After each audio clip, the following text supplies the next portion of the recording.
Have you ever looked around and wondered why some people seem to have all the advantages while others are really struggling? Well, it's not random. There's a hidden architecture to our world, and today we're going to pull back the curtain on it. It's called social stratification. We're going to break down exactly why every society is organized into these layers and what that actually means for all of us. So to get our heads around this, let's start with a moment that really felt like it changed the game. Barack Obama becoming president was called a path-breaking happening in history for a reason, right? It seriously challenged these long-standing hierarchies of power. It's just a perfect example that shows how these social layers, no matter how strong they seem, can sometimes be broken. So what do we call this system? Well, sociologists have a term for it: social stratification. The easiest way to think about it is like layers of rock in the earth, but for people. It's a ranking system. You've got your top, your middle, and your bottom. And it shapes pretty much every part of our lives, from the money we make to the opportunities we get. Now, this naturally leads to one of the biggest debates in all of sociology. I mean, if these hierarchies are everywhere in ancient civilizations and in our modern world, you just have to ask, why? What is it about human society that makes inequality so persistent? Let's just ask the question straight up. Is inequality inevitable? Is it just a natural part of how societies have to work? Maybe even a necessary part? Well, sociologists are completely divided on this, and their answers fall into two major camps. So here are the two big opposing answers. On one side, you've got the functionalist view. They argue that inequality isn't just inevitable, it's actually necessary. It's the system that motivates the best people to go for the most important jobs. But on the other side, you have the conflict view. And they say no way. Inequality is anything but natural. They see it as the outcome of powerful groups basically rigging the system to benefit themselves. Let's dig into that functionalist argument a little deeper. Okay, so the functionalist argument, which comes from sociologists Davis and Moore, kind of sees society as this big, complex machine. And for that machine to run smoothly, they argue you've got to get the most talented people into the most important jobs. So how do you do that? Simple. You offer bigger rewards, more money, more prestige. From this point of view, inequality isn't a bug, it's a feature. It's the very thing that drives people to succeed. But as you can imagine, this idea has its critics. People like Melvin Tumman immediately fired back with some tough questions. Like, who decides which jobs are important? Is a CEO really more functionally important to society than, say, a nurse or a farmer? Critics say this whole view just ignores how power, not just pure talent, decides who gets what. And it totally glosses over the real-world barriers, like discrimination, that stop a truly fair competition from ever happening. So we've got these two big theories battling it out over why stratification exists. Now, let's shift gears and look at how these hierarchies are actually built in the real world. Two of the most common structures you'll see are class systems and caste systems. So most of us today live in what's called a class system. In this setup, your spot in society is a mix of the family you were born into and what you achieve on your own. It's called an open system because, at least in theory, you can move around. Social mobility is possible. You can climb that ladder. But how open it really is? Well, that's a whole other question. Now, contrast that with a caste system. This is a whole different ballgame. Here, your rank is based almost 100% on your birth or ascription. You're born into a specific layer, and that's where you stay your whole life, no matter how talented or hardworking you are. It's a closed system, which means moving up or down the social ladder is incredibly difficult, if not flat out impossible. And the rigidity of a caste system is locked in place by a really powerful set of social rules. We're talking about everything from your job to who you're allowed to marry, that's a practice called endogamy, and even who you can sit down and share a meal with. It's all determined by the caste you were born into. These rules create these social boundaries that are just incredibly hard to cross. But, class and caste aren't the only ways we slice up societies. There are two other incredibly powerful layers that cut across all kinds of systems: race and gender. And these factors have a profound impact on our lives and the opportunities we get. Okay, this is so important to understand. The key thing about race is right there in the definition. It's a socially constructed category. Yeah, it's based on physical traits like skin color, but the meaning we attach to those traits, that's all created by society. And throughout history, those meanings have been used to build hierarchies, giving power and privilege to some groups and putting others at a disadvantage. And it's just as crucial to pull apart the ideas of sex and gender.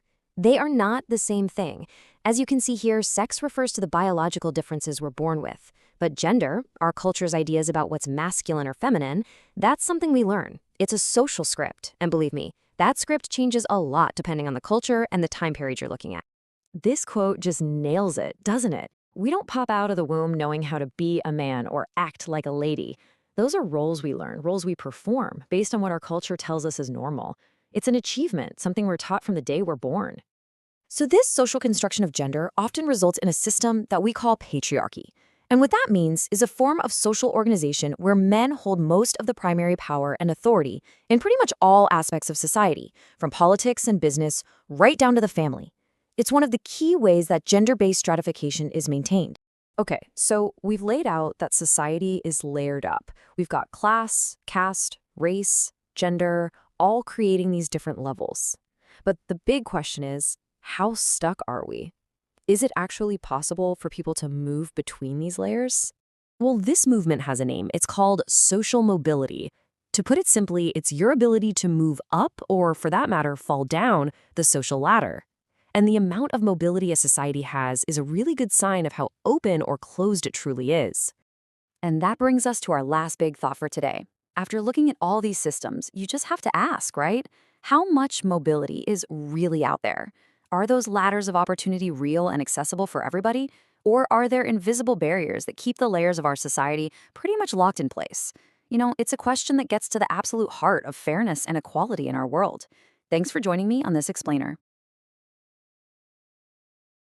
Welcome. So have you ever looked around and just wondered why some people seem to get all the breaks while others are constantly fighting an uphill battle? Well, that's exactly what we're diving into today, social stratification. It's kind of like the invisible architecture of our society that ranks everyone based on things like power, wealth, and status. Let's get right into it. And to see this in action, you don't have to look far. Just take this quote about Barack Obama's presidency. It really throws a spotlight on how deeply our social hierarchies are rooted in race, in religion, in where you come from. But it also shows that every once in a while, against all odds, those barriers can actually be broken. It's a perfect, modern example of the kinds of tensions we're going to be exploring. All right, here's our game plan. We're going to start with the big ideas of equality and inequality. Then we'll break down the key terms that sociologists use. After that, we'll tackle a major theory on why inequality even exists, look at how gender, caste, and race play a massive role, and then we'll wrap it all up by zooming out to see the big picture. Okay, section 1, equality versus inequality. This is really the fundamental tug of war at the heart of any society, right? It's the ideal that we should all be equal, clashing with the reality that, well, we're not. So what is social stratification, really? Here's the official definition. Think of it like geological layers in rock. Those are called strata. Society has layers too, and where you happen to fall in those layers affects pretty much everything about your life, from the doors that open for you to the challenges you face. The philosopher John Rawls came up with this brilliant thought experiment. He said, imagine you get to design a brand new society, but you have to do it from behind a veil of ignorance, meaning you have no idea who you're going to be in that society. You could be rich, you could be poor, you could be anything. How would you set things up? Rawls argued you'd make everything as equal as possible, unless, and this is the key part, letting some people have more somehow made life better for the people at the very bottom. For him, real equality starts with fairness. Let's move on to section 2. To really get a grip on stratification, sociologists have a specific set of tools, or concepts. These next few ideas are absolutely fundamental to understanding how these social ladders actually work in the real world. Not all hierarchies are built the same way. The sociologist Chris Smaj points out two really different types. First, you have your ranking hierarchies. These are pretty straightforward. One group is on top, another's on the bottom, kind of like a ladder. But then you have encompassing hierarchies. These are way more complex. Think of India's traditional caste system, where the superior group is seen as, well, containing the inferior one in a sort of cosmic or spiritual way. It's a unity of opposites that makes the whole structure incredibly rigid. And that brings us to a really important question, because stratification isn't just about how much money you have. So I want you to think about this for a second. Can a person be pushed to the margins of society, socially excluded, even if they aren't poor? The answer is a definite yes, and the term for it is social exclusion. Picture a wealthy person with a disability who can't get into most buildings, or maybe a highly skilled immigrant whose qualifications just aren't recognized in their new country. They're not poor, not by a long shot, but they are still shut out from participating fully in society. It just goes to show you that stratification is way bigger than just your bank account. This brings us to a controversial but really influential idea, the culture of poverty theory from Oscar Lewis. He argued that living in poverty for a long time could create its own unique subculture, a whole set of behaviors and attitudes that are basically adaptations for survival. Now, this theory is super debated because critics say it can easily be twisted to blame people for their own poverty, instead of looking at the systemic barriers that created it in the first place. Okay, on to section 3. So, we know inequality exists, but why? Why is it everywhere? One of the biggest and, yeah, most controversial explanations comes from what's called the functionalist perspective. And it asks a really provocative question. What if inequality is actually necessary for society to work? This is the basic logic of the Davis-Moore theory. It goes something like this. Step 1. Every society needs to make sure all the important jobs get done. Step 2. Some jobs, say being a surgeon, are more important than others. Step 3. Those really important jobs need the most talented and trained people. So, step 4, to get those talented people to go through all that training, society has to offer them bigger rewards. More money, more prestige. From this point of view, inequality is actually the engine that makes society run. It kind of makes sense, right? It sounds logical, but hold on a minute. Is that really the whole story? Is that how the world actually works? Well, sociologist Melvin Tooman came along and basically took a sledgehammer to that whole argument. He asked, first of all, how do we even decide which jobs are more important? Is a CEO really more important than a teacher or a sanitation worker? Tooman pointed out that rewards often follow power, not importance. He also questioned whether getting a fancy education is really a sacrifice when it's a privilege that most people can't even access. But his biggest point was this: a rigid social hierarchy doesn't find talent, it crushes it. It prevents us from discovering all the brilliant people who happen to be born in the lower classes. All right, section 4. Let's pivot to one of the most widespread and powerful forms of stratification out there, gender. And as you're about to see, this is about a whole lot more than just biology. So, sociologists make this absolutely crucial distinction, which was really highlighted by Anne Oakley. Sex refers to the biological stuff, the physical differences we're born with. But gender, that's all about culture. It's how society takes those biological differences and builds a whole set of rules and expectations for what it means to be masculine or feminine. These are things we learn, not things we're born with. And we learn these roles through something called gender socialization. Think about it. From the time we're kids, right?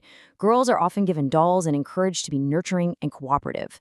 Boys are given action figures and pushed to be competitive, independent, and to not show their emotions. These aren't just innocent games. They are powerful lessons that lay the foundation for gender inequality later in life. Let's keep going. Section 5. Here we're going to look at two of the most rigid forms of stratification you can find: caste and race. These are systems where your place in the social hierarchy is decided for you at birth.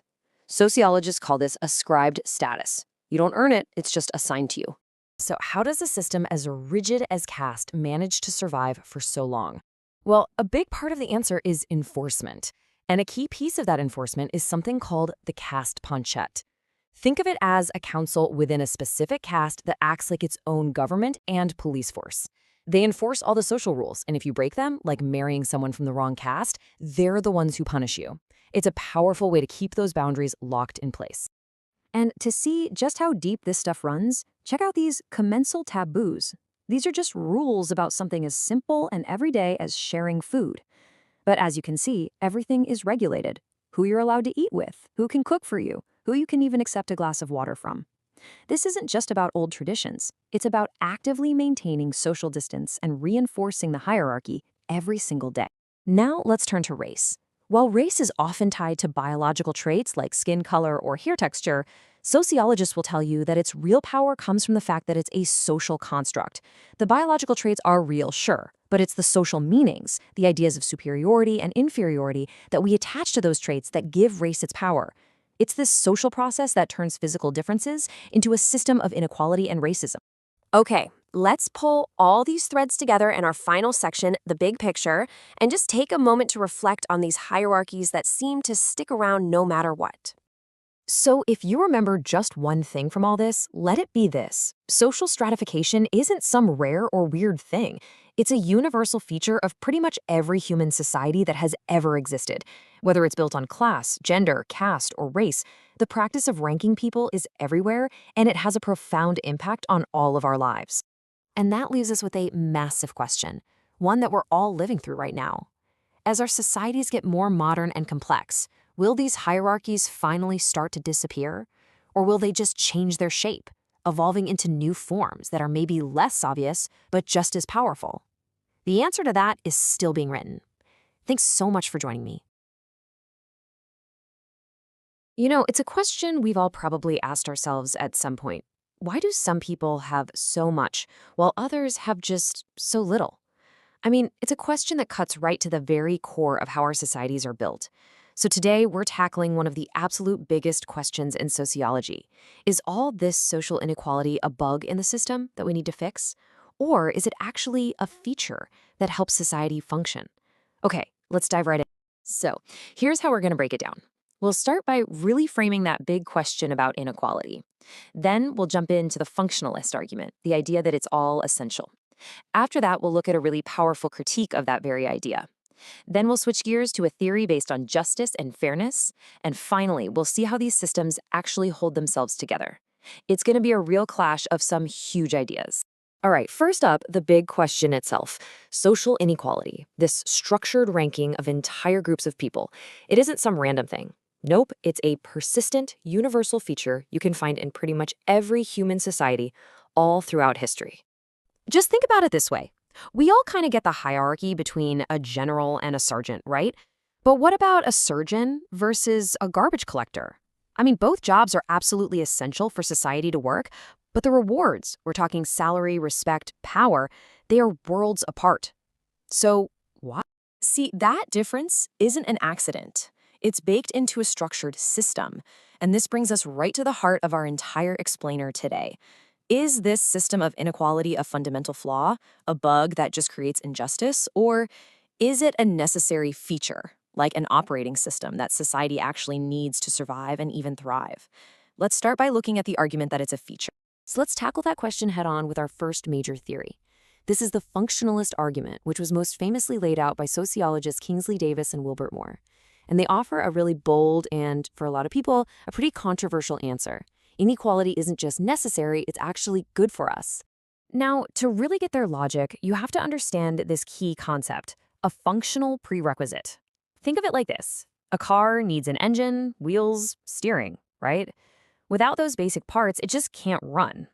Well, in the same way, every society has these essential jobs that absolutely must get done for it to function. And for Davis and Moore, one of the most critical of all of these is getting the right people into the right jobs. Okay, so their argument basically unfolds in four pretty logical steps. First, all jobs in a society have to be filled. Simple enough. Second, some of those jobs are just functionally more important for society's survival than others. Third, filling these super important roles often requires some rare talent or years of really expensive training. And here's the kicker, the crucial fourth step. To motivate the most talented people to make those sacrifices and fill those vital jobs, society has to offer them bigger rewards. More money, more prestige, more power. That's the incentive. And that right there is the functionalist bottom line. From this point of view, social stratification isn't really a problem of unfairness. It's more like an unconscious, organic solution that society comes up with to solve the problem of motivation and to make sure the most important jobs get done by the most capable people. It's all about survival. But as you can probably guess, not everyone was buying that argument. A really powerful counter-narrative popped up, led by another sociologist, Melvin Tooman, who took a hard look at this functionalist idea and, well, he found some pretty big holes. So Tooman's first big hit is right here. He asks, how do we really decide which jobs are more functionally important? Is a corporate CEO truly more vital to society's survival than, say, a farmer or a sanitation worker? Tooman argued there's just no objective way to measure this. What we often call importance is really just a reflection of who has the power. And that's really the heart of the conflict, isn't it? Where Davis and Moore see a system that rewards talent and hard work, Tooman sees a system that's shaped by power and is basically designed to protect the privilege of people who already have it. He pointed out that those huge paychecks might have a lot less to do with the job's importance and a lot more to do with the bargaining power of the people in that job. It's about influence, not necessity. Maybe Tuman's most powerful critique is this. He says that far from making sure the best people get the best jobs, a rigid system of stratification can do the exact opposite. It can act as a huge barrier where the family you're born into, your so-called ascribed status, prevents you from ever even discovering or developing your talents. Just think of a historical caste system, right? The most brilliant person born into a lower caste was completely blocked from certain jobs, no matter how much potential they had. So, this whole debate between function and power brings up another, even deeper question. Maybe we're just asking the wrong thing.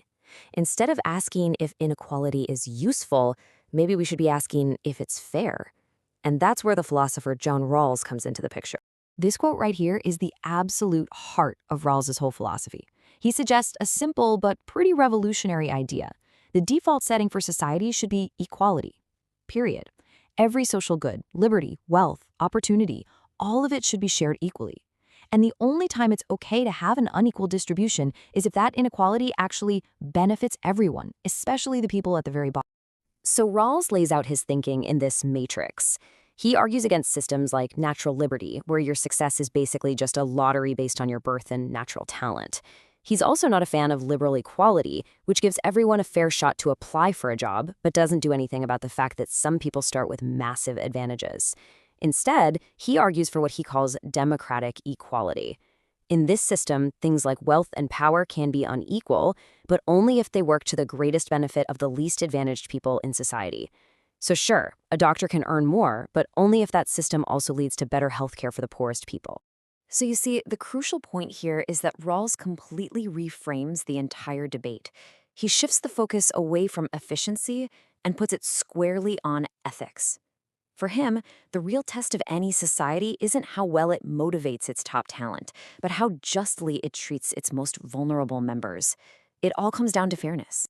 Okay, so we've got theories for why inequality might exist and whether it's fair.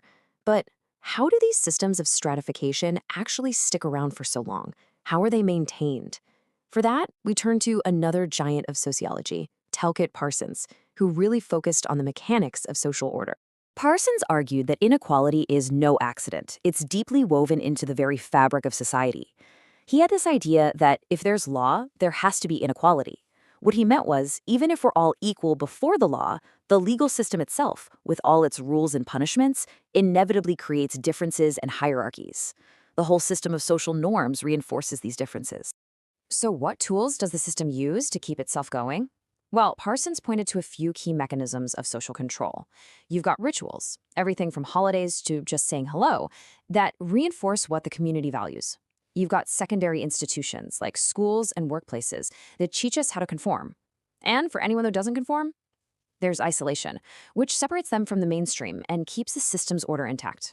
And that really brings us full circle. We've looked at three really powerful lenses to see social inequality.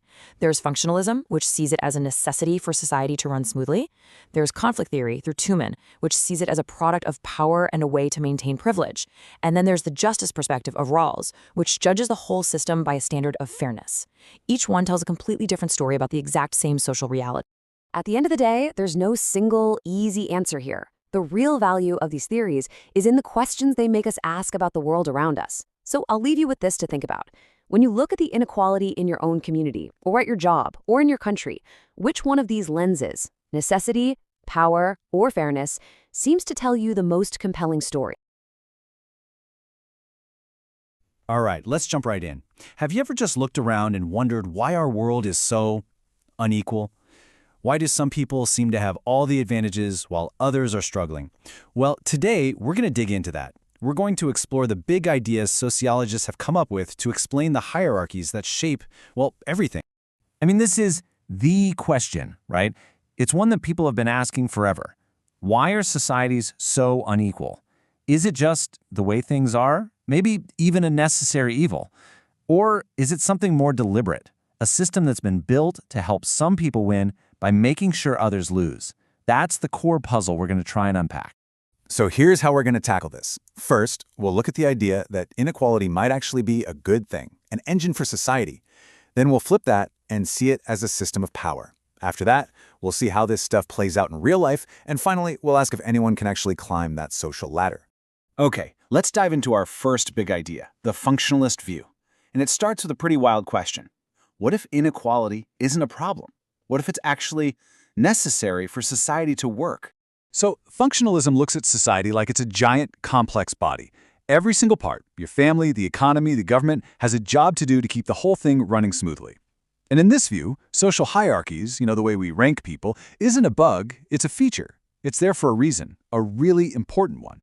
Okay, so how does that actually work? Well, the Davis-Moore thesis lays it all out pretty clearly. Think about it. Society needs people to do all sorts of jobs, right? But some roles, like being a brain surgeon, are seen as way more important and take a ton of tough, expensive training. So, how do you convince the smartest, most capable people to go through all that hassle? You offer them bigger rewards, more money, more respect, the whole deal. Inequality, in this sense, is basically a giant incentive program to make sure the best people take on the hardest, most crucial jobs. But hold on, because not everyone buys that argument. In fact, a sociologist named Melvin Tooman came along and basically poked a bunch of holes in it. He asked some really good questions. Like, who gets to decide which jobs are more important? Is a corporate CEO really more vital to our survival than, say, a sanitation worker or a teacher? Tooman said this whole theory totally misses the role of power. Maybe some jobs pay more not because they're more important, but because the people doing them have the power to demand more money. And here's the biggest problem. What if this system actually stops talented people who just happen to be born poor from ever getting a shot at those top jobs? That's not functional at all. That's just wasteful. And that critique is the perfect bridge to our next big idea, the conflict view. So if inequality isn't about making society work better, what is it about? Well, for conflict theorists, the answer is one word: power. Yeah, conflict theory completely flips the script. It says society isn't some happy, harmonious body. No, it's an arena, a battleground, where different groups are constantly fighting over limited resources, money, prestige, you name it. And social stratification? It's not some clever system to motivate the best and brightest. It's a weapon. It's a system the people at the top build to keep their power and keep everyone else down. When you talk about conflict theory, two huge names pop up: Karl Marx and Max Weber. For Marx, it was pretty straightforward. It was all about money. You had the owners, the capitalists, and you had the workers. That was the main fight. But then Weber came along and said, whoa, not so fast. It's a bit more complicated than that. He agreed that economic class was a big deal, but he added two other key factors: status, which is like social respect and prestige, and straight-up political power. So you could be a professor who doesn't make a ton of money but has high status, or a powerful bureaucrat who isn't rich but can make big decisions. Weber saw it as a three-dimensional game. All right, so we've got these two big competing theories. But let's bring this down to earth. How does this stuff actually look in the real world? Let's talk about some very real forms of inequality: caste, gender, and race. First off, we've got to get one thing straight: the difference between sex and gender. It's a really key point. Sex is about biology, the physical differences between males and females. Simple enough. But gender, that's a whole different story. That's about culture. It's about what society expects from you because you're a man or a woman. It's all those ideas about what's masculine and feminine. And this is a perfect example of how society can take a simple biological fact and build a whole system of inequality on top of it. And that system of inequality has a name: patriarchy. It's a social setup where men, as a group, tend to hold most of the power. In politics, in business, you name it. And this isn't just about a few bad attitudes here and there. It's a structure, something built right into our social institutions that can limit women's choices about their careers, their bodies, and their lives. Now, if you want to talk about a really rigid system of inequality, look no further than the caste system. This is a hierarchy where your place in society is literally decided the moment you're born, and there's almost no way to change it. It's locked in place by some incredibly strong social rules, like having to marry within your own group, or even strict rules about who you can eat with. These aren't just suggestions. For centuries, they were enforced by powerful councils. And to see just how real this gets, look at this number: 2,250. What is that? Well, in India, some economists once defined the poverty line by it. It wasn't about how much money you had, but whether you could afford to eat 2,250 calories a day. Just think about that. It shows that social stratification isn't just an abstract idea. It's about survival. It's literally a matter of life and death. Of course, inequality also gets built along racial and ethnic lines. Sociologist Donald Noel came up with a kind of four-step recipe for how this happens. First, you have different groups come into contact. Second, you have ethnocentrism, which is that tendency for every group to think their way is the best way. Third, you add competition over things like land or jobs. And finally, the crucial ingredient, one group has more power than the other. When you mix all that together, you get a system of ethnic stratification that can last for a very long time. So, with all these powerful structures in place, it raises a big question. Are we just stuck? Can people actually move up or down that social ladder? And that brings us to our last topic, social mobility. There's this really cool theory from a sociologist named Vilfredo Pareto. He called it the circulation of elites. He had this great line, saying, history is a graveyard of aristocracies. He said there are two kinds of leaders. You have the lions, who are all about brute force and tradition. They're strong, but they don't like change. Then you have the foxes, who are clever, sneaky, and innovative. Pareto's idea was that eventually the lions get too slow and rigid, and the smart foxes take over. But then the foxes get comfortable and stagnant themselves, and a new group of strong lions comes along to replace them. It's this endless cycle of power changing hands at the very top. And that brings us right back to where we started, to the central debate. So what do you think? Is inequality a necessary engine that pushes society forward, making sure the most important jobs get done by the best people? That's the functionalist view. Or is it just a system of power, designed by the winners to keep on winning? That's the conflict view. Look, at the end of the day, these theories aren't just for textbooks. They're lenses. They're tools you can use to make sense of the world you see every single day. So, I'll leave you with this question. When you look around, at your school, your job, your community, what forces do you see at play? What's shaping the hierarchies you're a part of? Is it necessity? Is it power? Or is it something even more complicated? Have you ever wondered why some people seem to have more wealth or more power or just more prestige than others? Well, it's not random. It turns out every society has a system for ranking people, a kind of invisible architecture of inequality. Today, we're going to dive into social stratification, these ladders that determine where we all stand, how our societies work, and how opportunities get shaped for every single one of us. So let's just jump right in with a question. We see inequality all around us, but are all these differences really the same? Think about a general and a sergeant, or an aristocrat and a pipefitter. In both cases, one outranks the other, but the nature of that inequality feels fundamentally different, right? So how do we even begin to make sense of these different kinds of hierarchies? Well, the answer lies in this really core concept from sociology, social stratification. You can think of it like society's own massive filing system, where entire groups of people are sorted into a hierarchy. And what's so fascinating is that while pretty much every human society has some form of this ranking system, the way it's actually built can be wildly different. All right, so let's start with one of the most rigid forms of stratification ever devised.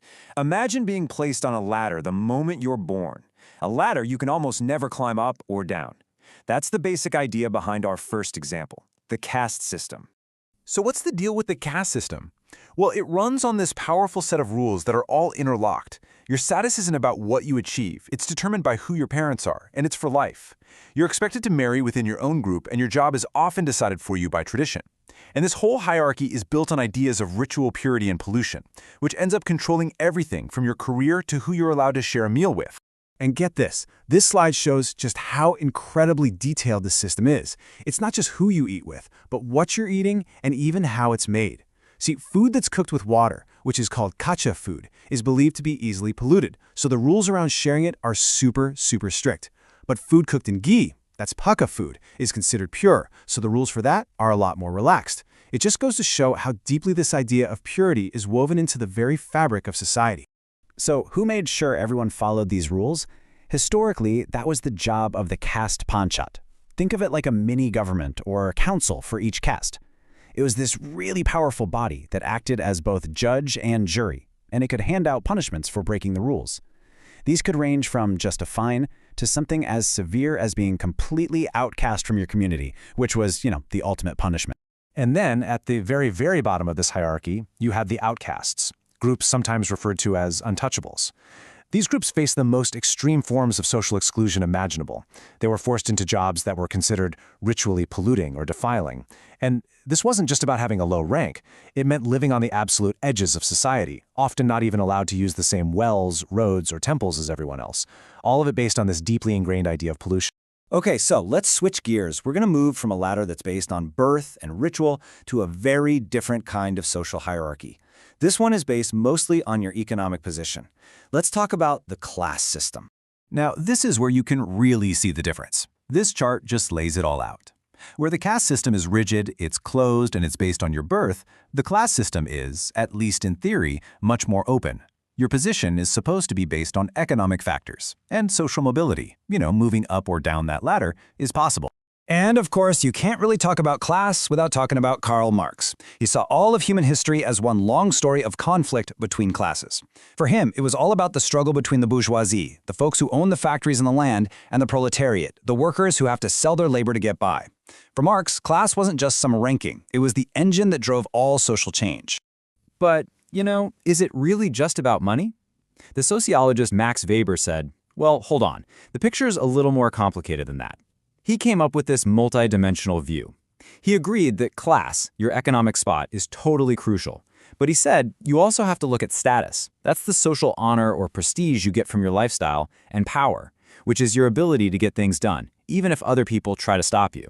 So for Weber, it's these three things together, class, status, and power, that really determine your place in the world.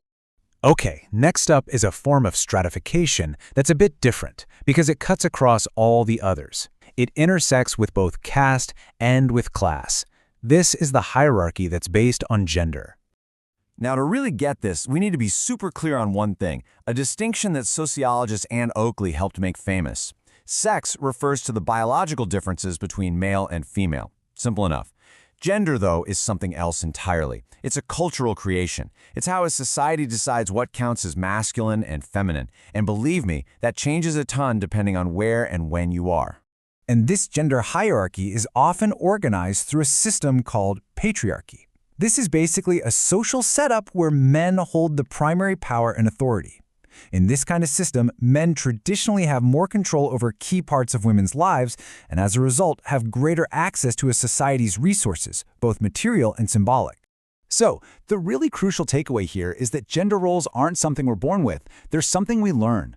We are born male or female, but society teaches us how to be masculine or feminine. It's like we're handed a cultural script. From a young age, girls might be encouraged to be nurturing and cooperative, while boys are pushed to be competitive and tough. These aren't biological facts. They are cultural performances we all learn. And finally, let's look at another major form of stratification, one that's based on perceived physical differences and shared cultural background, race and ethnicity. So race is usually linked to perceived physical traits, like skin color, while ethnicity is more about a shared culture, things like a common language, ancestry, or religion. But here's the thing that is absolutely vital to remember. Both of these are social constructs. They aren't biological realities. They are categories that societies have created to organize people, and very often to sort them into a hierarchy of us and them. So how does a hierarchy based on ethnicity actually get started? Well, the sociologist Donald Noel basically laid out a recipe. He argued that it's not automatic. First, he said you need contact between different groups. Then you add ethnocentrism. That's the belief that your own culture is the best one. Mix that with some competition for scarce resources, and the final ingredient is differential power, where one group is strong enough to dominate the other. He said only when you have all four of those things do you get ethnic stratification. Okay, and this might be the most important takeaway of the whole thing. These different ladders of inequality that we've been talking about, caste, class, gender, and race, they don't exist in their own little separate worlds. No way. They intersect, they lean on each other, they cross over, and they reinforce one another in really complex and powerful ways. And this quote just nails it. It's a perfect example of that intersection. In parts of India, for instance, a family's status in the caste system is often demonstrated and maintained through the control of its women. Strict rules about a woman's mobility, her clothing, who she can talk to, those rules aren't just about gender. They're also powerful signals of that family's place in the bigger caste hierarchy. So at the end of the day, what we see is that social stratification, in all its different forms, is a basic feature of society. These systems have a profound effect on our lives, from the opportunities we get, to how we see ourselves, to how we interact with the people around us. And understanding these different ladders is really the first step toward understanding the architecture of inequality itself. And that leaves me with one final question for you to think about. In our world today, which is more connected and globalized than ever, are these old ladders of inequality finally starting to crumble? Or are they just being rebuilt into new shapes, maybe ones that are a little harder to see? That's something for all of us to keep thinking about. Thanks for tuning in. All right, let's dive into one of humanity's oldest and, frankly, most rigid forms of social hierarchy, the caste system. We're talking about a system that has shaped the lives of billions of people for thousands of years. Today, we're going to peel back the layers and really understand the intricate rules that made it so incredibly powerful. You know, every society has to figure out a way to create order. We built these ladders of status, of wealth, of power. But what if you weren't allowed to climb? What if the rung you were born on was the only one you would ever know? Imagine your job, your friends, even who you could sit down and have a meal with, all of it decided for you, right at birth. Well, that, in a nutshell, is the caste system. So most of us are familiar with the idea of class, right? It's a ladder we can hopefully climb with some hard work or maybe a bit of luck. But caste is a totally different ballgame. It's what sociologists call an ascribed status, a label you're given at birth that sticks with you for life. This creates a closed system with these really high, rigid walls. It's not a ladder with rungs you can climb. Traditionally, there was just no moving up or down. The caste you were born into was the caste you would die in. So, you might be wondering, what on earth holds a system that rigid together day in and day out? Well, the answer is this incredibly dense web of rules that govern pretty much every single social interaction. And these weren't just suggestions or customs. For centuries, they had the full force of law. Okay, at the very heart of this whole structure is a concept called commensality. Now, it sounds all academic, but it's about something we all do every day. Sharing a meal. Who you can eat with. That simple act became this powerful daily ritual that enforced social distance and constantly reminded everyone of exactly where they stood in the hierarchy. And the level of detail in these rules is just mind-boggling. It wasn't just about who you ate with, but what you were eating. There was this huge distinction between kacha food, which is cooked with water, and paka food, cooked with ghee, or clarified butter. See, water-cooked food was thought to carry the highest risk of ritual pollution, so the rules for it were super strict. But food cooked in ghee, which was seen as a purifying substance, was considered safer. This allowed for just a little more wiggle room in social interactions. It just goes to show you how these ideas of purity were literally woven into the fabric of every meal. In fact, one scholar, E.A.H. Blunt, actually cataloged seven distinct taboos just around food and drink. The rules covered everything you could imagine. Who cooked your meal, the specific rituals you had to follow, even the very pot the food was cooked in. And breaking these rules, oh, that was way more than just a social faux pas. It could lead to some really severe punishment. So with such a complicated system of rules, who were the referees? Who were the enforcers, making sure everyone stayed in line? Well, for centuries, that job fell to these incredibly powerful local councils. Each caste had its own governing council, known as the caste panchayat.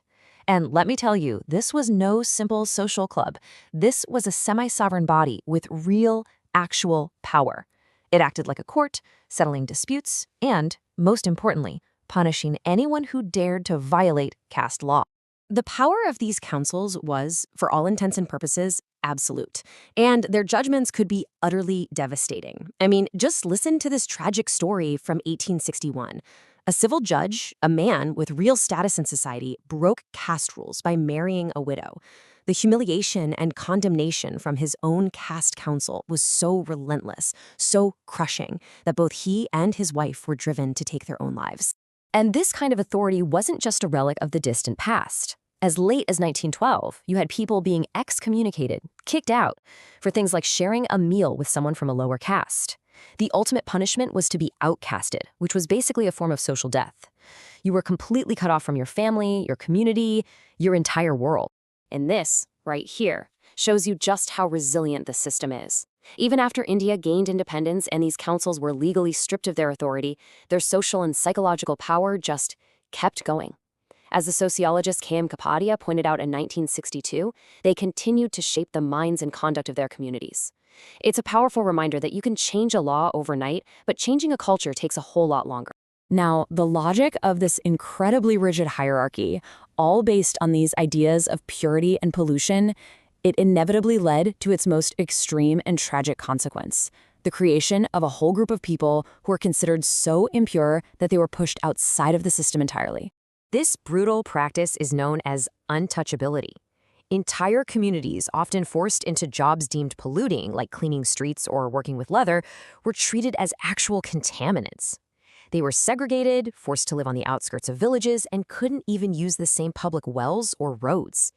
In some places, the belief was so extreme that even their shadow was thought to be defiling. This was the devastating human cost of a system built on ritual purity. Now, a system this complex didn't just appear out of thin air. It was deliberately built and formalized over many, many centuries. We can actually trace its development through ancient texts like the Brahmanas and the Smritis, which first laid out these laws of ritual purity. And then, much, much later, this ancient hierarchy was given a kind of modern bureaucratic facelift when the British colonial government, in 1935, officially designated these groups as scheduled castes, cementing their identity into the framework of the modern state.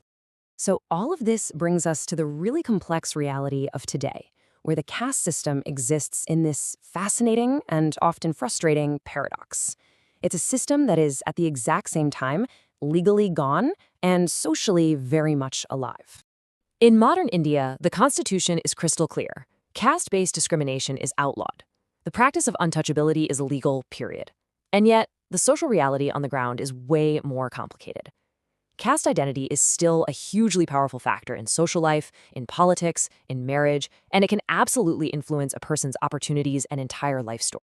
And that leaves us with this profound, really critical question. How can a... Hey, welcome to The Explainer. Today we are talking about something that affects all of us, whether we see it or not: social class. It's like these invisible ladders that structure our world, shaping way more than just our bank accounts. It influences our opportunities, our experiences, pretty much everything. So let's get right into it. Okay, so let's start with the big question. It's pretty obvious that some people have more money, more influence, and, more prestige than others. But how does that become a system? How do those individual differences get baked into the structure of society itself? That's what we're going to unpack today. And here's how we're going to do it. First, we'll nail down what social class actually is. Then, we'll jump into the big theories from Marx and Weber. After that, we'll look at a real-world case study from India's agrarian system, check out the real-world impact of that, and wrap up by looking at how the middle class is changing. All right, first things first. What exactly is social class? Well, that subtitle says it all, really. Just imagine these invisible ladders all around us in society. Now, the fancy academic term for these ladders is social stratification. It's just the system societies use to rank people in a hierarchy. And some sociologists from what's called the structural functional approach argue that this isn't just common, it's, well, necessary, almost inevitable. And social class, it's one of the most significant and lasting ways we see this stratification play. So to really wrap our heads around class, we have to talk about two absolute giants of sociology, Karl Marx and Max Weber. These guys looked at the same world but came up with two very different and incredibly powerful ways to explain it. And you've got to start with Marx. For him, this wasn't just some neat ranking system. Oh no, it was a battlefield. His whole argument, summed up in this famous quote, is that human history is one long story of conflict between economic classes. This right here gets to the heart of it. For Marx, it was all about the money. Your class was defined by one thing: your relationship to the means of production. Basically, do you own the stuff that makes the money, like factories and land, or do you have to work for the people who do? That created two groups, the owners, or bourgeoisie, and the workers, the proletariat. Simple. But then Max Weber comes along and says, hold on, it's a bit more complicated than that. He argued that it's multidimensional. It's not just about economic class, it's also about your social status, how much prestige you have, and your power, your ability to get things done. I mean, think about a famous scientist. They might not be super rich, but their status and influence are huge. That's the extra layer Weber added to the conversation. Okay, enough theory for a minute. Let's see how these ideas actually work on the ground. We're going to dive into a case study of India's agrarian, or farming-based, class system. This is a perfect place to see how ideas about ownership, work, and status really play out. And to help us understand this, we're going to use a model from sociologist Daniel Thorner. He looked at rural India and realized that the divisions weren't just about who was rich or poor. It was much more specific, boiling down to a person's relationship with the land itself and the labor that went into it. So Thorner's model breaks it down into 3 clear groups. At the very top, you have the Malik, the proprietors. These are the landowners. They make their money by renting out their land or hiring people to work it. Crucially, they do very little of the actual farming themselves. Then you have the Kisan, the tenants. These are the people who actually work the land day in and day out, but they don't own it. They lease it. Their income comes directly from their own hard labor. And at the bottom of this ladder are the Mazdur, the laborers. They don't own land, they don't even lease it. They are completely landless and have to sell their labor to others for wages. You can really see how this blends the ideas of Marx and Weber, right? It's about property, like Marx said, but it's also about the type of work you do and the status that comes with it. So, you have this deeply established system. What happens when you try to change it? Well, after India's independence, there were these huge land reforms aimed at making things fair. But the results? Well, they were messy and full of surprising contradictions. And this is where the story takes a really interesting turn. The reforms, which were supposed to help the poorest of the poor, often did the exact opposite. The gap between the top and the bottom actually got wider. Why? Because the benefits didn't really trickle down to the landless Mazdur. Instead, they were snapped up by a new rising group of middle peasants. This just ended up increasing tensions and reinforcing a power structure that was still based on exploitation. It's a powerful lesson in how hard it is to actually fix these deep-rooted systems. All right, now let's shift gears completely. We're moving from the countryside to the city to look at another huge piece of the puzzle, the middle class. While all this was happening in the agrarian world, a totally different kind of class story was unfolding in urban India. The original modern middle class in India wasn't really born from industry or business. It was actually a creation of the British colonial administration. They needed local people, lawyers, civil servants, professionals, to help run the system, and this formed the basis of the old middle class. But fast forward to today, it's a completely different world. The new middle class is a product of globalization. It's powered by brand new sectors like IT, retail, and telecom. This class is defined by something totally different: high disposable income, a focus on brands, and a confident, pragmatic, and very consumer-focused outlook on life. It's a massive, massive shift. So let's just pull all these threads together for a second. We've seen that social class is a fundamental way societies are organized. We looked at the 2 big theories, Marx's focus on economics versus Weber's 3-part model of class, status, and power. We saw those theories in action with the Malik, Kisan, and Mazur in rural India and learned that trying to change that system can seriously backfire. And finally, we tracked the incredible evolution of the Indian middle class, from a colonial creation to a modern consumer powerhouse. It's a whole journey from big ideas to on-the-ground reality. And all of this leaves us with one huge final question for our time. If class used to be defined by owning land and then by owning factories, what's next? In an economy that's all about data, AI, and automation, what will be the new means of production? Who are the new owners and who are the new workers? That's definitely something to think about. Thanks for joining us on this explainer. Hey everyone, and welcome. All right, let's talk about 2 words we throw around constantly: race and ethnicity. But have you ever stopped to think, what do they actually mean? It sounds simple, right? But getting this right is, well, it's pretty much key to understanding how our societies are put together. So yeah, let's dive right in. So, be honest. Have you ever used race and ethnicity interchangeably, like they're the same thing? Look, most of us have, and that's okay, but they're not the same. And that little bit of confusion, that's exactly what we're going to clear up today. Because getting this one distinction down is the first step, really the foundation, for understanding everything from your own identity to how the world works.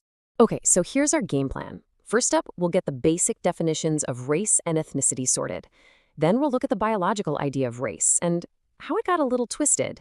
After that, we'll explore some theories about ethnic groups, take a look at a real-world case study in India, and finally, wrap up with how we've moved from race to a broader sense of identity. All right, let's start with the absolute basics. What are race and ethnicity? We gotta lay the foundation before we can build anything on top of it, right? Okay, so let's tackle race first.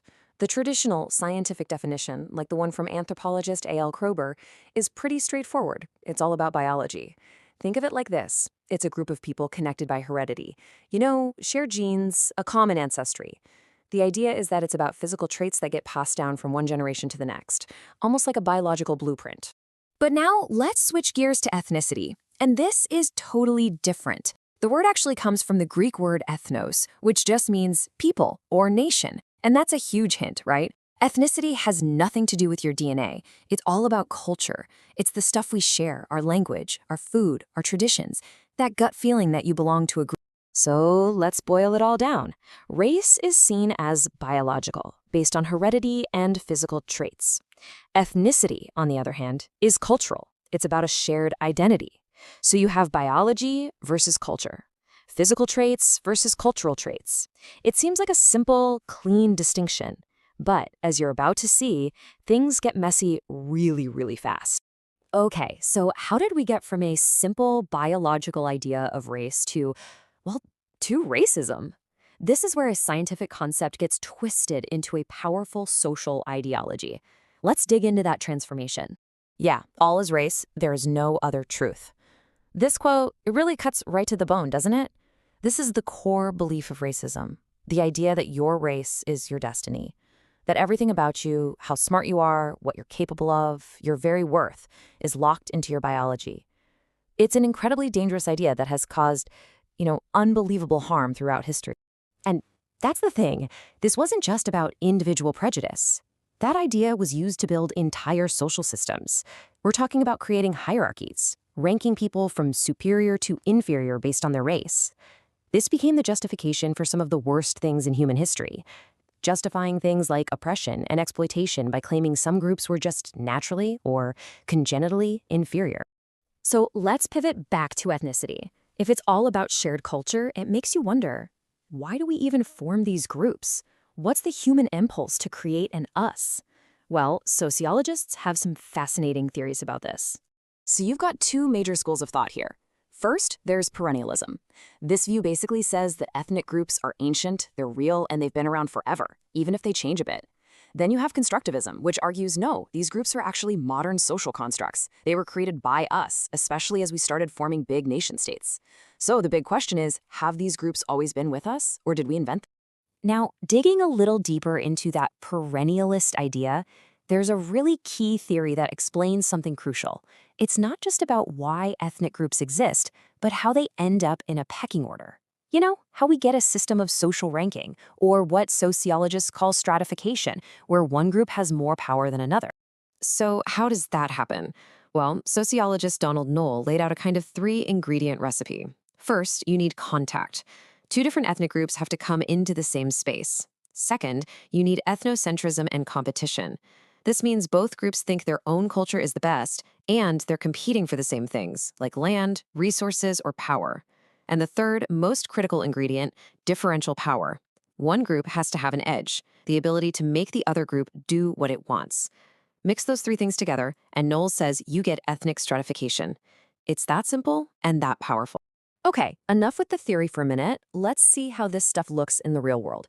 And for that, we're going to look at India, which is just an absolutely fascinating and complex case study when it comes to both race and ethnicity. I mean, just think about it. The population of India is this incredible, colorful mosaic. It's been shaped by centuries, even millennia, of different peoples migrating, mixing, and settling. This constant flow and admixture of people has created a diversity that's, well, it's pretty hard to find anywhere else on the planet. So how do you even begin to classify all that diversity? It's a huge task. But one of the most significant attempts was back in 1931 by a guy named B.S. Guha. As part of the census, he conducted these massive surveys, basically taking really detailed physical measurements of people all over the country. And from that data, he identified what he saw as 6 main racial groups and their various subgroups. For its time, this was a massive, groundbreaking piece of work. And you know what the biggest shocker from his survey was? It turned out that the people with broad heads, the group he called the Western brachycephals, were actually the dominant group in the population. This totally flew in the face of what earlier researchers believed. It was a perfect example of how scientific data can just completely overturn old assumptions. All right, let's start to pull all these threads together. Because when you look at the big picture, you can see a really interesting shift in how we even talk about all this stuff. The whole idea has a modern trajectory, moving from race towards a different concept of identity. You can really see the evolution in our thinking here. We started with this heavy focus on race, biology, physical traits. Then the conversation broadened to include culture, our shared beliefs, our practices, our arts. And that has led us to where we are today, with ethnicity. It's a much more modern concept that wraps up shared culture and that crucial element of self-identification, that sense of groupness. Okay, so let's do a quick recap. What are the most important things to remember? First, race is generally seen as biological, ethnicity is cultural. Got it? Second, these concepts aren't just words. They've been used to create real-world social hierarchies. Third, sociologists are still debating whether ethnicity is an ancient thing, that's perennialism, or a more modern one, constructivism. And finally, the trend today is to analyze societies more through the lens of ethnicity than race. So I want to leave you with this question to chew on. In our world today, with all its global connections, mixed heritages, and digital cultures, what really defines our groupness? What's the glue that holds us together in groups now? It's a big question, and there's no easy answer. Something to think about. Thanks so much for joining me. So, why do we expect different things from men and women? I mean, where do all these unwritten rules even come from? Today, we're going to dig into the powerful and often invisible social forces that have really shaped our world and our very ideas about gender. You know, that one question?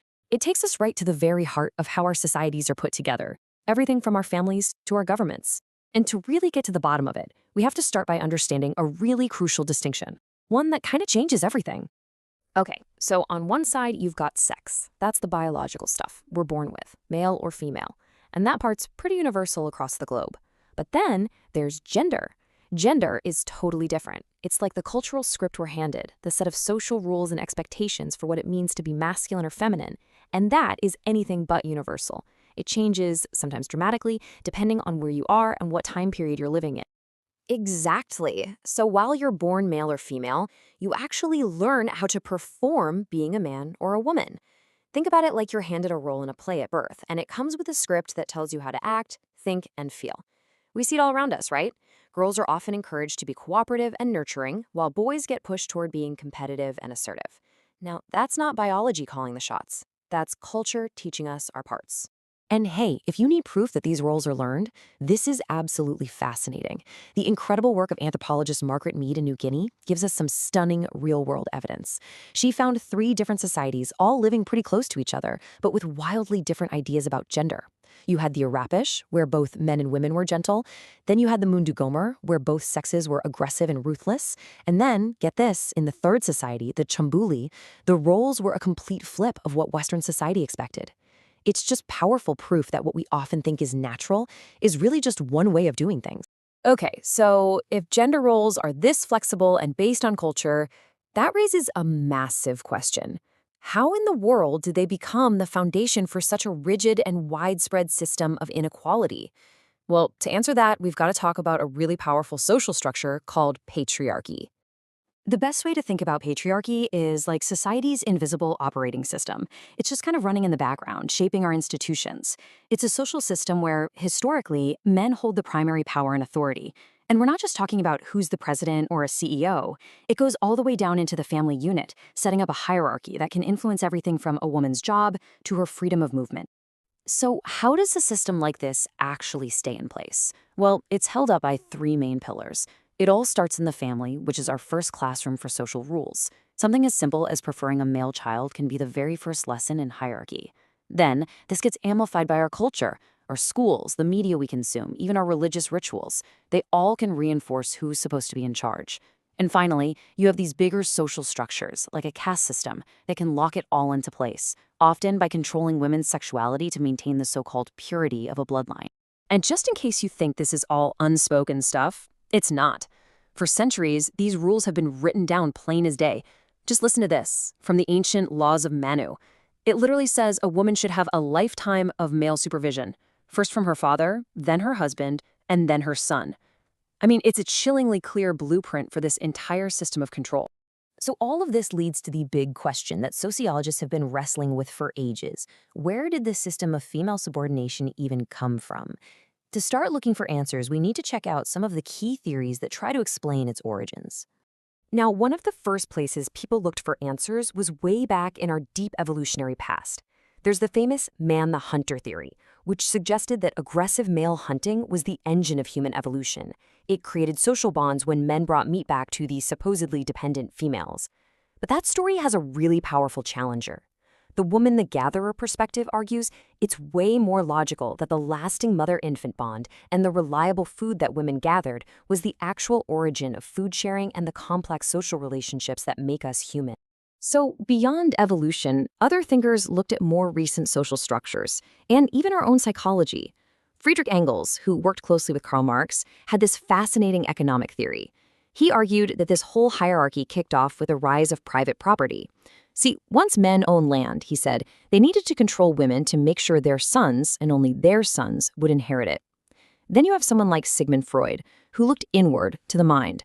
He believed our gender identity is formed in early childhood through a process he thought was way more complex and difficult for girls, which set them on a different developmental path.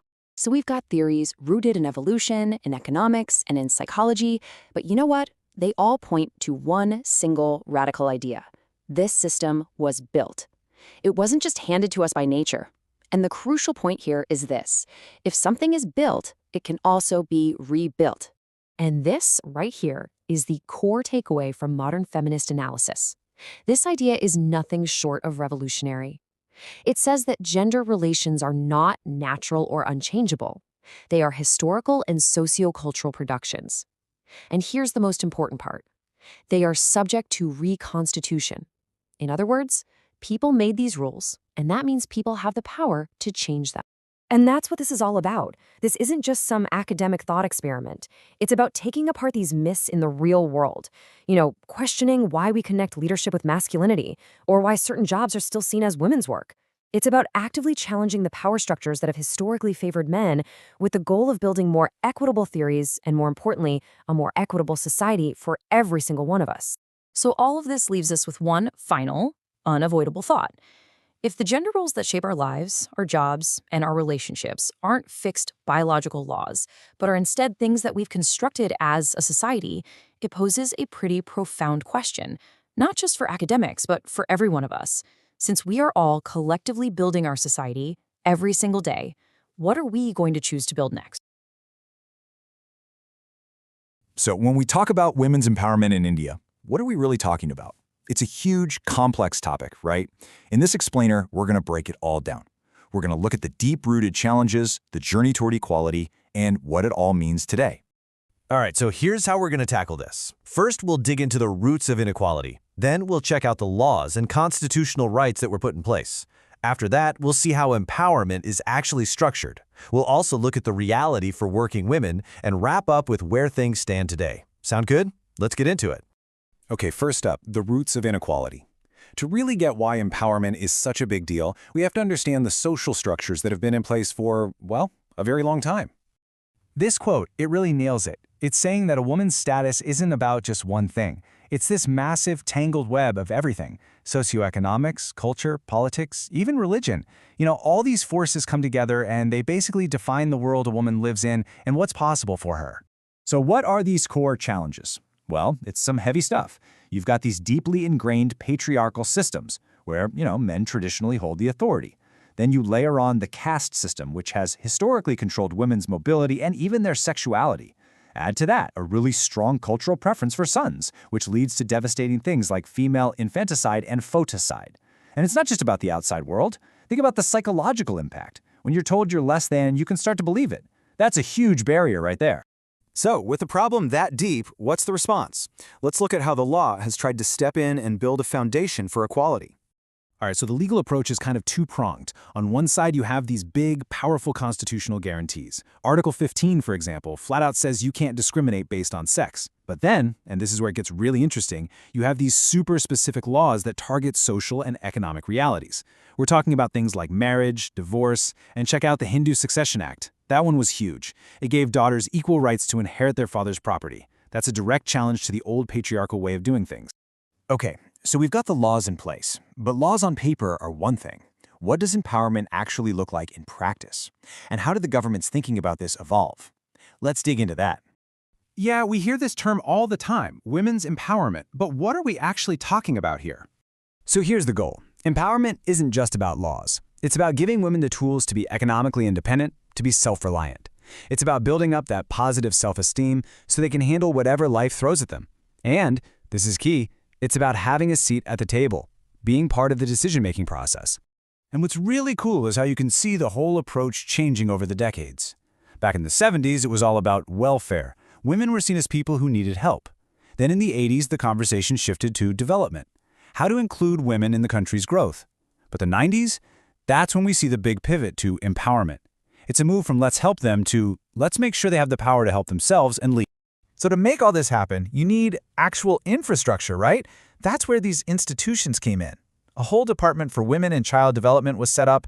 The National Commission for Women was created to basically be a watchdog, protecting women's interests. And things like the Rashtriya Mahila Kosh, that's a national credit fund to help poor women get access to money. You add in practical support, like safe hostels for working women and job programs, and you start to see a real support system taking shape. All right, let's switch gears a bit and talk about the working woman. Because economic independence is a huge piece of the empowerment puzzle, but it brings a whole new set of realities to the table. The source uses this perfect phrase, the double burden, and it's exactly what it sounds like. It's the pressure of navigating your job and your career while also managing everything at home. It's this constant tug of war between the professional world and the domestic world. And that leads to this idea of role adjustment. Think about it. It's the ability to just seamlessly switch between all these different roles. You're a professional, a spouse, a parent, a daughter-in-law, sometimes all in the same hour. And society has expectations for all those roles, and you're trying to perform them all effectively. It's a massive balancing act. So how well are women actually managing this? Well, check this out. This research from Deepa Mathur is pretty revealing. It shows that a higher percentage of working women felt they had high adjustment at their jobs than they did at home. Isn't that interesting? It kind of suggests that the real pressure point, the place where the balancing act is toughest, is often within the home itself. And this brings us to maybe the most important part of this story, the gap between the law and what's actually happening in people's lives. To really see this gap in action, let's look at some data from a study done in Rajasthan. It really shines a light on the reality of the situation. Okay, look at this number. Only about 25% of the women surveyed knew they had a right to a share of their father's property. Let that sink in for a second. The law exists, it's been there for decades, but if 3/4 of the people it's meant to help don't even know about it, what good is it really? But then, look at this. About 80% of those same women were aware of their right to a share in their husband's property. The difference is huge, and it tells you so much about how social norms work. The idea of inheriting from a husband fits into the traditional structure, but inheriting from a father, that challenges it. So one right is known, and the other just isn't. So you end up with this real contrast, this push and pull. On the one hand, you see clear signs of progress. More women are involved in local government, which is amazing. And you see literacy rates and professional opportunities going up. Women are fighting for their rights. But on the other hand, you still have these persistent challenges. Those deep-seated societal attitudes, they change so slowly. There's that gap we just talked about between having a right and actually being able to use it. And for working women, that double burden is still very, very real. So what does this all mean? It means empowerment isn't a single event. It's a long, ongoing process. And that leaves us with a pretty big question. Knowing everything we've just talked about, what's the next crucial step on this journey? What needs to happen to finally close that gap between the law in the books and the reality of a woman's life? All right, welcome back. Today, we're going to get into the really complex idea of social mobility. We're going to move past that simple picture of, just one person climbing a ladder. Instead, we'll explore all the different ways that people and even entire communities try to change their place in society. So let's just jump right in with the big question, right? When we see people moving up in the world, are they really doing it all by themselves, like a solo climber? Or is something way more complex, maybe even collaborative, going on behind the scenes? For a lot of people, this whole journey of social mobility doesn't even start with them as an individual. Nope, it begins at the most basic level, the family. It's often the family unit that acts as the real engine for getting ahead. And the thing is, the specific resources, the choices, the strategies a family makes can completely change where they're headed. This means a single family can rise or fall, and often that happens completely separate from what the rest of their community or group is doing. And this is where it gets really interesting, because you can see these different paths in action. You've got some families, like certain Brahmins, who figured out that investing in higher education was their ticket to getting those high-paying, white-collar jobs. But then you had other families from landowning castes, like the Dsocs, who took a totally different route. They focused on buying up more and more land to build their wealth right from the ground up, through farming.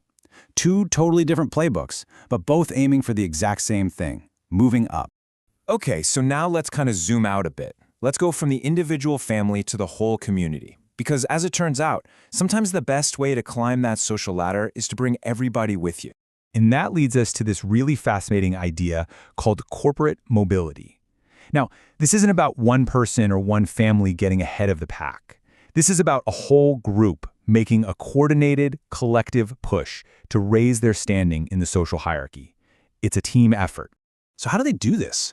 Well, there's a specific name for this mechanism: Sanskritization. You can basically think of it as a group-level strategy for upward mobility. A whole community deliberately starts to imitate the lifestyle, the customs, and the jobs of a higher status group, hoping to eventually claim that higher status for themselves. And what's so crucial here is that this isn't random, not at all. It is a very deliberate step-by-step process that the whole group agrees on. First, they pinpoint what's holding them back. Then, they all agree to stop doing it. And finally, they consciously adopt the habits of the group they want to be seen as equals with. Let's look at a real-world example. The Nais, a caste traditionally known as barbers, made a group decision. They decided they were going to stop performing certain tasks, like cleaning defiled plates after feasts, because they felt that kind of work was lowering their rank in the community. And we see the exact same kind of strategy with the Chamars, a caste of leather workers. As a group, they decided to abandon their traditional work with animal carcasses. Why? To get rid of that social stigma, that idea of being polluted, and aim for a higher social position. And here's another really powerful one. The Naik community decided that their women would no longer work as midwives. Now, this service was absolutely essential, but it was seen as ritually polluting and, well, degrading. So, by stopping this practice together, they were making a huge statement about the new status they were claiming for their entire community. But, this kind of upward push rarely goes unchallenged. It just doesn't happen in a vacuum, right? There's almost always a powerful pushback from the people who are already at the top, the ones who want to keep things exactly the way they are. So how do these powerful groups react? I mean, when they're challenged from below, they don't just step aside and say, "Welcome." No way. They adapt. They use their own strategies to protect their position and keep the status quo. A sociologist named Vilfredo Pareto actually gave us a fantastic way to think about this. He called it the circulation of elites. And he basically argued that history is, and I love this phrase, a graveyard of aristocrats. Old ruling groups are constantly being challenged and eventually replaced by new, more energetic ones. To explain this cycle, Pareto said there are two types of elites. First, you have the lions. They're the old guard. They rule through force, through tradition, and they're super conservative. But over time, they get rigid, and that's when the foxes come in. The foxes are the new elites. They're clever, they're innovative, they're flexible, and they rise to power by taking advantage of how stubborn and inflexible the lions have become. So when the established landowning castes were challenged, they didn't just fall apart. They acted like smart foxes. They adapted. If they started losing power in one area, say traditional land ownership, they made up for it somewhere else. They pushed their kids into higher education, they secured powerful jobs, and they learned how to use new forms of political and economic power to stay on top. Okay, so let's fast forward to the modern era. Because today, there's a whole new set of rules and forces that are completely reshaping the landscape of social mobility in ways that go way beyond those traditional dynamics we've been talking about. Yeah, the old playbook of family strategy and group imitation is being seriously challenged by massive society-wide shifts. And these big structural changes are creating totally new paths up for some people and putting up new walls for others. I mean, think about it. Policies like job and education reservations are specifically designed to open up new doors for groups that have been held back for centuries. At the same time, you've got huge forces like land reforms, the cultural shifts from modernization, and the decentralization of political power. All of this is fundamentally changing the system. It's creating a whole new class of power elites and even changing what status means in the first place. And all of this leaves us with one last really big question to chew on. Are all these modern changes actually creating a more open, a more fair society? Or are the old deep-rooted hierarchies just finding new, more modern-looking ways to keep themselves in power? The game has definitely changed, but you have to wonder if the players are really all that different. So let's dive into a question that's at the heart of pretty much every society: social mobility. Is your place in the world locked in when you're born, or can you actually change it through what you do? It's all about whether you can move up or, even down on that social ladder. And you can really think about it in a simple way. Is society like a ladder that, anyone can try to climb? Or is it more like a building with solid walls between each floor, where you're born on one level and that's just where you stay? This is the big question we're going to unpack. And that brings us to this really crucial idea of open versus closed systems. So, open systems, those are the social ladders. Think of an ideal modern society where your status is achieved. You earn it through competition and hard work. But closed systems, those are the social walls. In these, your status is ascribed, meaning it's just given to you at birth. A traditional caste system is the textbook example here, where your job, your life, everything is pretty much decided for you. Okay, so with that framework in our heads, how does this mobility stuff actually happen when it does? Well, it tends to follow two very different paths. You've got movement happening at the individual family level, and then you have it at the much bigger group level. Let's break those two down. On one side, you have family-level mobility. This is probably what most of us think of when we hear social mobility. It's about one family getting ahead through, say, great education, starting a successful business, or landing a really prestigious job. But on the other side, you have group-level mobility, and this is totally different. It's a collective effort where an entire caste or a whole community bands together to try and raise their standing in the social hierarchy. It's not just about one person's success, it's about lifting the entire group up. And this whole idea of moving up together brings us to a really fascinating strategy, especially when we look at the Indian caste system. It's a process that has a specific name: Sanskritization. So what in the world is Sanskritization? Well, simply put, it's when a lower status group makes a collective decision to basically imitate the lifestyle of a higher, more dominant caste. They adopt their customs, their rituals, their whole way of life. Why?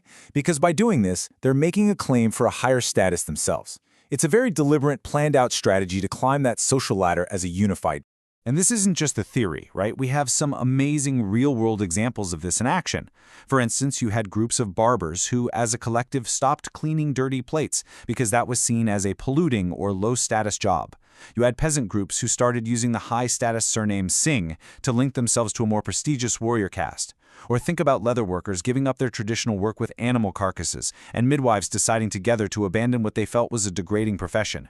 Every single one of these was a calculated move to try and claim a higher rank in society. But of course, it's never that easy, is it? Social mobility is this constant push and pull. It's full of challenges, counter-arguments, and a whole lot of pushback from the people who are already at the top of the ladder. Which leads to a really important question. Is the only way to get ahead just to copy the group that's above you? A lot of sociologists have looked at this and said, maybe it's a bit more complicated than that. And one of the biggest critiques is this idea of the progressive family. The argument goes that sometimes a community doesn't look up to the highest caste for its inspiration. Instead, it looks inward to a successful modern family from within its own group. That family becomes the new role model, kind of like an internal blueprint for how to get ahead, rather than just looking outward and imitating someone else. And then you have to consider the other side of the coin, the reaction from the top. Dominant groups don't just sit back and watch as other groups start climbing the ladder. No way. They actively work to keep their spot. When their traditional status gets challenged, they pivot. They push for higher education, they grab those new, high-paying jobs, and they use political power to make sure they stay ahead of the game. So we've talked a lot about these traditional social dynamics. But, in our modern world, there are these incredibly powerful new forces at play that are just completely reshaping the whole social landscape. These days, a lot of social mobility is driven by these huge systemic forces. Things like major structural changes, such as land reforms, or deliberate government policies like reservation systems that open up new doors to education and jobs. And then there are the massive cultural shifts like westernization and modernization, which bring in totally new values and new ways to get ahead.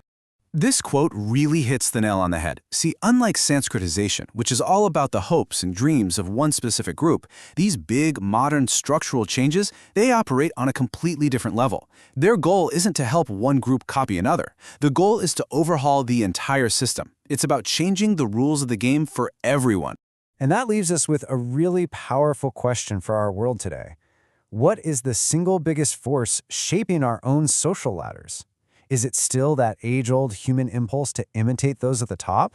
Or have big government policies and massive economic shifts become the main things that decide not just who gets to climb, but how high that ladder can even go? It's definitely something to think about.